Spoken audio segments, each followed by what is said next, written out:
శ్రీ గురుభ్యో నమః. శ్రీ మాత్రే నమః. శ్రీ భ్రమరాంబాష్టకం. చాంచల్యారుణలోచనాంచిత కృపాం చంద్రార్కచూడామణిం చారుస్మేరముఖాం చరాచర జగత్ సంరక్షిణీం తత్పదాం చంచచ్చంపకనాసికాగ్రవిలసన్ముక్తామణిరంజితాం శ్రీశైలస్థలవాసినీం భగవతీ శ్రీమాతరం భావయే. కస్తూరీతిలకాంచితేందువిలసత్ప్రోద్భాసి ఫాలస్థలీం कर्पूरद्रवमिश्रचूर्णकधिरामोदोल्लसद्वीटिकां लोलापाङ्गतरङ्गितैरधिकृपासारैर्नतानन्दिनीं श्रीशैलस्थलवासिनीं भगवतीं श्रीमातरं भावये. राजन्मत्तमरालमन्दगमनां राजीवपत्रेक्षणां राजीवप्रभवादिदेवमकुटै राजत्पदाम्भोरुहां राजीवायतमन्दमण्डितकुचां राजाधिराजेश्वरी श्रीशैलस्थलवासिनीं भगवतीं श्रीमातरं भावये. षट्तारां गणदीपिकां शिवसतीं षट्वैरिवर्गापहां षट्चक्रान्तरसंस्थितां वरसुधां षट्योगिनीवेष्टितां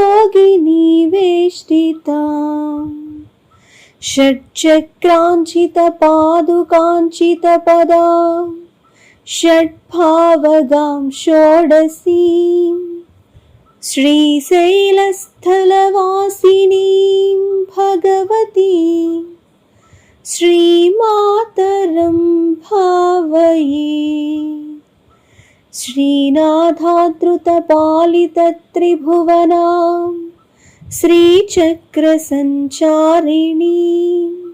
ज्ञानासक्तमनोजयौवनलसत्कन्धर्वकन्यातृतां दीनानामातिवेलभाग्यजननीं दिव्याम्बरालङ्कृतां श्रीशैलस्थलवासिनीं भगवतीं श्रीमातरं भावये. लावण्यादिकभूषताङ्गलतिकां लक्षालसत्रागिणीं सेवायातसमस्तदेववनितां सीमन्तभूषान्वितां भावोल्लासवशीकृतप्रियतमां भण्डासुरच्छेदिनीं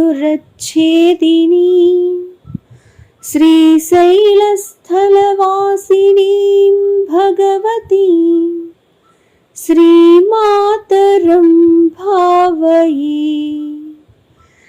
धन्यां सोमविभावनीयचरितां धाराधरस्यामलां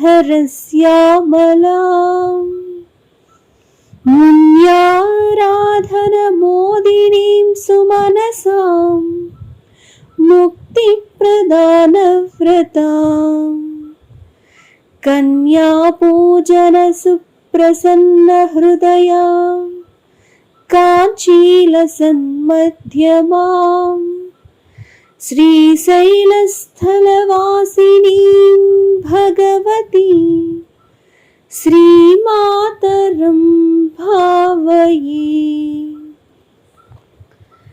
कर्पूरागरुकुङ्कुमाङ्कितकुचां कर्पूरवर्णस्थिता कृष्णोत्कृष्टसुकृष्टकर्मदहना कामेश्वरीं कामिनीं कामाक्षीं करुणारसार्द्रहृदयां कल्पान्तरस्थायिनीं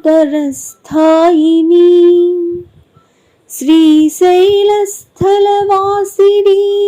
भगवती श्रीमातरं भावये।